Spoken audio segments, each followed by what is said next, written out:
তারপর আমি তো দেখি মেসি হয়ে গেলাম। ওরে মা! এই বেটা, এই সাইকেল চালাস, চোখে কিছু দেখিস না? এভাবে কেউ গায়ের উপর সাইকেল এনে তুলে দেয়? আরে এক গ্রামে বাস করত একটি কাঠুরে শিয়াল। সে তার ছোট ভাইকে নিয়ে কাঠ কেটে যা রোজগার করত তা দিয়ে খেয়ে পরে বেঁচে থাকত।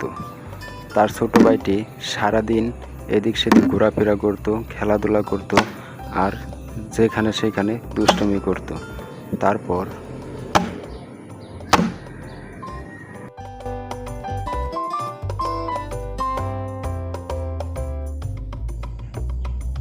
হেইয়া হেইয়া হেইয়া, এহে, মিশন সাকসেসফুল। কি মজা, কি মজা, কি মজা! এ কি সর্বনাশ! রাজু, তুই আমার এত সুন্দর কলা গাছটা ভেঙে দিলি কেন? তোর কি হয়েছে? হ্যাঁ, বেশি কথা বলো না তো। বেশি কথা বললে কিন্তু যেভাবে তোমার কলা গাছ ভেঙেছি ওইভাবে কিন্তু তোমাকেও ভেঙে দেব।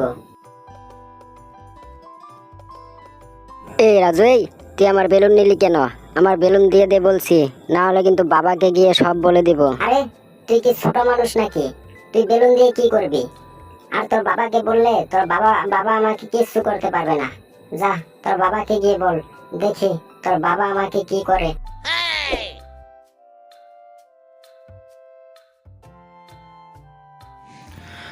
রাজুর এমন কথা শুনে বাঘের ছেলের মাথা গরম হয়ে গেল।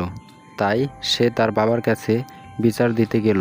তারপর বাবা, ও বাবা, বাবা, ও বাবা!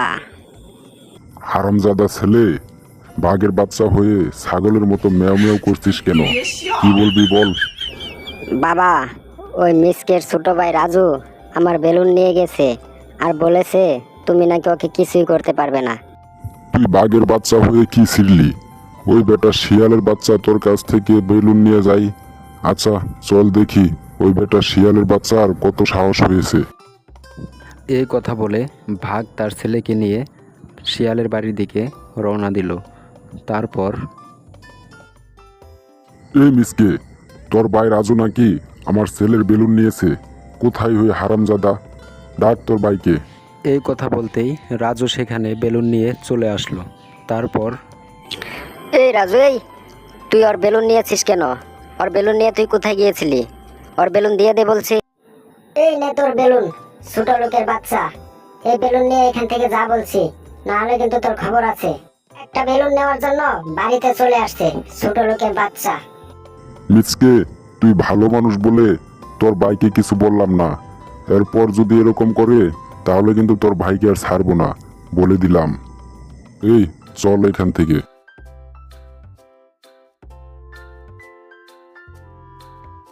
শুনলি বাঘ মামা কি বলে গেল? এরপর যদি বাঘ মামার ছেলের সাথে এরকম করিস তাহলে কিন্তু বাঘ মামার হাত থেকে তোকে আর কেউ বাঁচাতে পারবে না।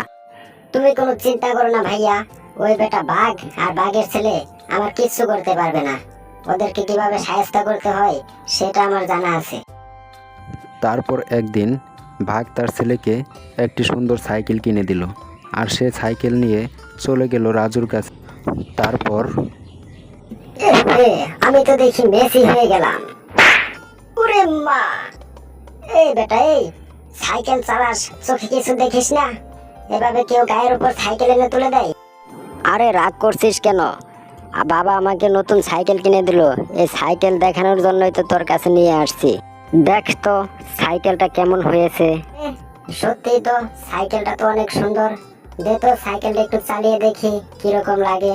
সর এখান থেকে, সাইকেল দেওয়া যাবে না। সাইকেল কিনে চালা, বাবা কাউকে সাইকেল দিতে নিষেধ করেছে। সাইকেল দেওয়া যাবে না। সর এখান থেকে তোর সাইকেল নিয়ে। আমার ভাইয়াকে বললে এর চাইতে ভালো সাইকেল কিনে দিবে। তোর সাইকেল আমার লাগবে না। এখান থেকে ভাগ তোর সাইকেল নিয়ে।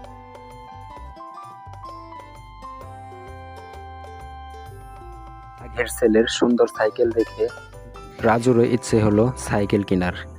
তারপর সে বাড়িতে চলে গেল। বাড়িতে গিয়ে দেখলো তার ভাইয়া কলা গাছে পানি দিচ্ছে। তারপর ভাইয়া, বাঘ মামার ছেলে ভালো একটা সাইকেল কিনেছে।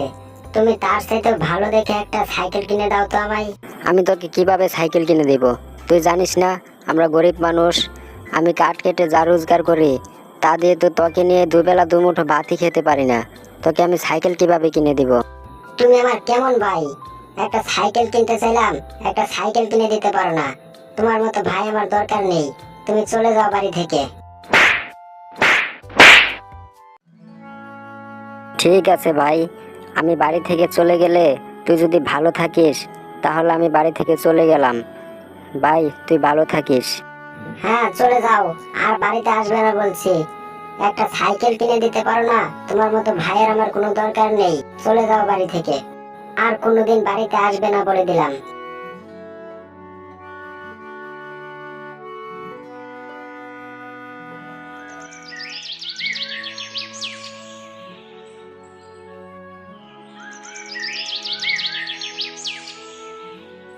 ভাইয়া যে বাড়ি থেকে গেল, আর তো এলো না। এদিকে ঘরে তো কোনো খাবারও নেই। এখন কি যে করি, 3 দিন হলো কিছু খাই না। ভাগ মামার বাড়িতে গিয়ে দেখি কোনো খাবার টাবার পাই নাকি। এই বলে রাজু বাঘ মামার বাড়ির দিকে রওনা দিল। যেতে যেতে মনে মনে ভাবলো, বাঘ মামা কি খাবার দিবে? কিছুদিন আগেও বাঘ মামার ছেলের সাথে যে কাজটা করেছি, বাঘ মামা খাবার দিবে বলে মনে হয় না। ভাগ মামা, ভাইয়া বাড়ি থেকে রাগ করে চলে গিয়েছে। আমি 3 দিন ধরে কোনো কিছু খাই না, অনেক ক্ষুধা লেগেছে। আপনাদের তো অনেক খাবার, আমাকে কিছু খাবার দেন না বাঘ মামা? বাবা বাবা, একে কোনো খাবার দিও না। ওই দিন আমার বেলুন নিয়েছিল, আবার আমার সাইকেল নিতে চেয়েছিল, আমি পরে সাইকেল দেইনি। দূর হয়ে যা হারামজাদা, আমার কাছে কোনো খাবার নেই তোর জন্য, এখান থেকে যা বলছি। বাঘ মামা রাজুকে খাবার দিল না। রাজু খাবার না পেয়ে মন খারাপ করে সেখান থেকে চলে গেল। খিদার যন্ত্রণা সহ্য না করতে পেরে কি করবে সে বুঝতে পারল না। তারপর সে চলে গেল সিংহ মামার কাছে খাবার চাওয়ার জন্য। তারপর সিংহ মামা, ভাইয়া রাগ করে বাড়ি থেকে চলে গিয়েছে, 3 দিন হলো। 3 দিন ধরে আমি কোনো কিছু খাই না, আমাকে কিছু খাবার দেন না? দূর হয়ে যা হারামজাদা, তুই আমার এত সুন্দর কলা গাছটা ওই দিন ভেঙে দিলি, আবার বলছিলি তুই নাকি আমাকেও ভেঙে দিবি, আর আজকে আসছিস খাবার চাইতে? তোর জন্য আমার কাছে কোনো খাবার নেই, চলে যা বলছি হারামজাদা। সিংহ মামার কাছে খাবার চাইতে গেলেও সিংহ মামা খাবার দিল না। তারপর রাজু মন খারাপ করে সেখান থেকে চলে গেল। সেখান থেকে গিয়ে রাজু বাড়িতে বসে বসে কান্না করতে থাকে। তারপর হ্যাঁ, ভাইয়া তুমি কোথায়? তুমি চলে আসো ভাইয়া, আমার সাইকেল আর লাগবে না, তুমি চলে আসো ভাইয়া। আমি 3 দিন ধরে কোনো কিছু খাই না, ঘরে কোনো খাবার নেই, আমাকে কেউ খাবার দেয় না ভাইয়া। এ কথা বলতেই সেখানে রাজুর ভাই চলে আসে। তারপর ভাইয়া তুমি কোথায় গিয়েছিলে? তুমি জানো আমি 3 দিন ধরে কোনো কিছু খাই না, আমাকে কেউ খাবার দেয় না। ভাইয়া তুমি আর কোনোদিনও কোথাও যেও না ভাইয়া, আমি আর সাইকেল কিনতে চাইবো না। তুই কাঁদিস না ভাই, আমি তোর কান্না দেখতে পারি না, তাই তোর জন্য আমি সাইকেল কিনতে গেছিলাম। ওই দেখ তোর জন্য সাইকেল নিয়ে আসছি। ভাইয়া আমাকে সাইকেল কিনে দিয়েছে, কি মজা কি মজা, এখন আমি সাইকেল দিয়ে প্রতিদিন স্কুলে যাব। আজকের ভিডিও এই পর্যন্তই। ভিডিওটি ভালো লাগলে একটি লাইক করুন এবং পরবর্তী ভিডিও দেখার জন্য চ্যানেলটি সাবস্ক্রাইব করুন।